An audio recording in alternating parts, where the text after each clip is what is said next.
কেমন হয় বলুন তো যদি সকালের নাস্তায় কিংবা সন্ধ্যার নাস্তায় এরকম ফুলকো ফুলকো লুচি পাওয়া যায়। আজকে আপনাদের সাথে শেয়ার করব দারুণ ইজি একটি রেসিপি, যার মাধ্যমে আপনারা এরকম ফুলকো ফুলকো লুচি তৈরি করে ফেলতে পারবেন। লুচি তো আমার খুবই প্রিয়। আপনারা কে কে লুচি পছন্দ করেন সেটিও কমেন্ট বক্সে অবশ্যই জানাবেন। চলুন তবে কথা না বাড়িয়ে শুরু করা যাক।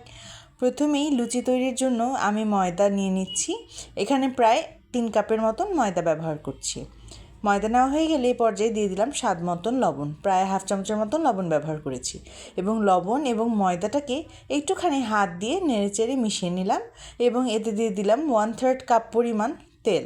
তেলের পরিমাণটা একটু বেশি দিতে হবে যাতে করে লুচিগুলো বানাতে খুব ইজি হয় এবং খুবই তুলতুলে এবং মজাদার হয়। খুব ভালোভাবে তেলটাকে কিন্তু আমি মিশিয়ে নিয়েছি এবং এইভাবে যখন দেখবেন আপনাদের কাইগুলো এরকম হয়ে এসেছে সেই পর্যায়ে অল্প অল্প করে নর্মাল পানি দিয়ে দিতে থাকবেন। এটার জন্য কোনো গরম পানির একেবারেই প্রয়োজন নেই। নর্মাল টেম্পারেচার পানি দিয়েই তৈরি করে ফেলতে পারবেন দারুণ মজার লুচির ডো কিংবা ময়ান।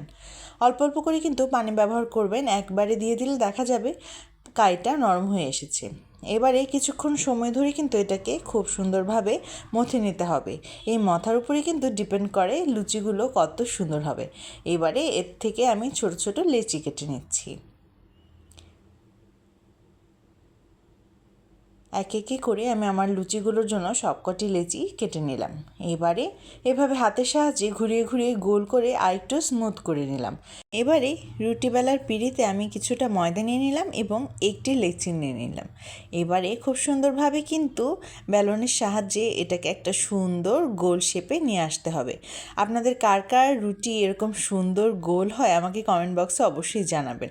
আমার মাঝে মাঝে দেখা যায় ঠিকমতো গোল হয় না, আবার মাঝে মাঝে একেবারে পারফেক্ট হয়। যদিও আজকে লুচিগুলো আমার আম্মুই তৈরি করছিল, তাই গোল না হয়ে আর কোথায় যাবে। এভাবে আস্তে আস্তে করে কিন্তু কিছুটা সময় ধরে এই লুচিগুলোকে বেলে নিতে হবে।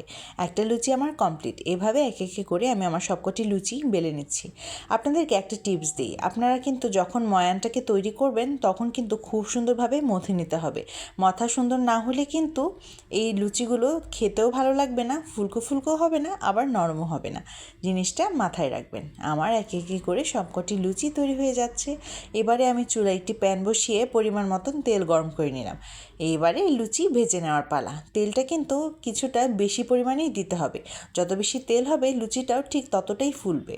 এভাবে একটুখানি চেপে চেপে দিচ্ছি যেন লুচিটা সুন্দরভাবে ফুলে এসে যায়। দেখতেই পাচ্ছেন কত সুন্দর করে ফুলছে। আমার কিন্তু লুচি বানানোর চেয়ে বা খাওয়ার চেয়ে যে ভাজার সময় ফুলে ওঠে সেই দৃশ্যটা দেখতে ভারী ভালো লাগে। আপনাদের কেমন লাগে কমেন্ট বক্সে জানাবেন। একে একে করে আমি আমার সবকটি লুচি এভাবে ভেজে নিচ্ছি। লুচি বানানো কিন্তু আসলে তেমন কোনো কঠিন বিষয় না, আবার এটাকে জাস্ট ভেজে নিলেই হয়। খুবই কম সময়ে তৈরি করে ফেলা যায় দারুণ মজার এই লুচিগুলো। লুচির সাথে কিন্তু আলুর দমের একটা মজাদার কম্বিনেশন আছে। আপনারা যদি চান তবে আমি আপনাদের জন্য আলুর দমের রেসিপিটিও অবশ্যই শেয়ার করব। এই তো তৈরি হয়ে গেল দারুণ মজার ফুলকো ফুলকো লুচি। এই লুচি দেখে জিভে জল আসবে না সেটা তো হতেই পারে না। এডিট করার সময় দেখা যাচ্ছে আমার নিজেরই আরেকবার খেতে মন চাইছে। আজকে তবে এই পর্যন্তই। সবাই ভালো থাকবেন, সুস্থ থাকবেন। আর আজকের ভিডিওটি ভালো লাগলে কিন্তু কমেন্ট বক্সে জানাতে একেবারেই ভুলবেন না। ধন্যবাদ।